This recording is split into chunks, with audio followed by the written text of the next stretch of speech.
मध्ये चूक आहे एवढं सांगतोय. मग स्थायी समिती का लागली? स्थायी समितीची निर्मिती कशासाठी आहे? स्थायी समिती कशासाठी?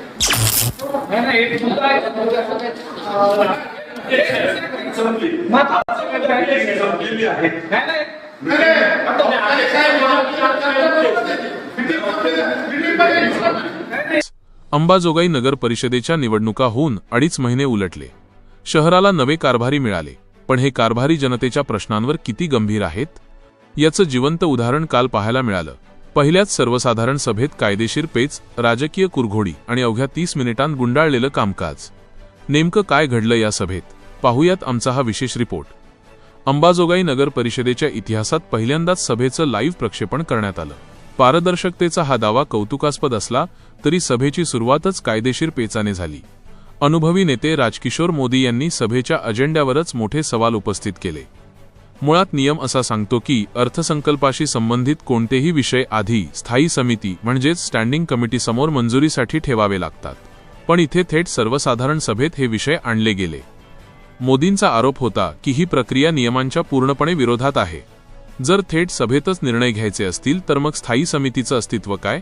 हा केवळ तांत्रिक मुद्दा नसून सत्ताधारी मुंदडा गट आणि विरोधी मोदी गट यांच्यातील पॉवर गेमची ही नुसती सुरुवात आहे. शहर स्वच्छतेचा उडालेला बोजवारा सभेत एकूण 9 विषय मांडले गेले, पण सर्वात जास्त गरमागरमी झाली ती स्वच्छतेच्या मुद्द्यावर. शहरात एकूण 24 घंटागाड्या आहेत, पण प्रत्यक्षात रस्त्यावर धावतात फक्त 13. मग उरलेल्या 11 गाड्या नक्की कुठे आहेत? उपनगराध्यक्ष दिनेश भराडिया यांनी हा जळजळीत प्रश्न प्रशासनाला विचारला. स्वच्छतेसाठी लाखो रुपयांचा निधी येतो, पण आजही शहरात ओला आणि सुका कचरा एकत्रच उचलला जातोय. स्वीकृत सदस्य बबन लोमटे आणि राजकिशोर मोदी यांनी प्रशासकीय अनास्थेवर बोट ठेवलं.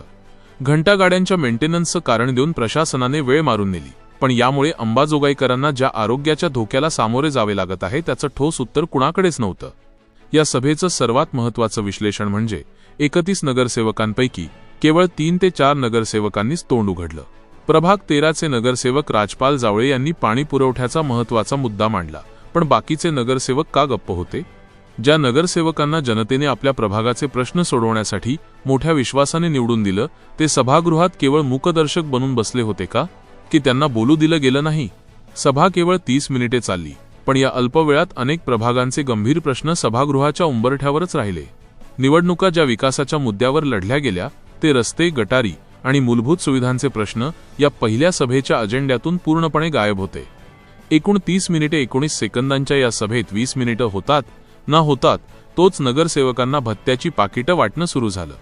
एका बाजूला काही नगरसेवक प्रश्न विचारण्याचा प्रयत्न करत होते, पण दुसरीकडे सभेची सांगता करण्याची घाई स्पष्टपणे दिसत होती.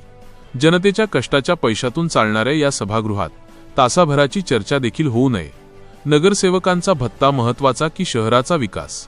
असा कडू सवाल आता सोशल मीडियावर अंबाजोगाईची जनता विचारत आहे. या न्यूजला सविस्तर कव्हर केला आहे तालुका प्रतिनिधी मोहम्मद फैजान यांनी. पाहत रहा सरकार एक्सप्रेस आणि तुमची प्रतिक्रिया कमेंट बॉक्समध्ये नक्की द्या, कारण तुमचं मत हीच आमची ताकद आहे.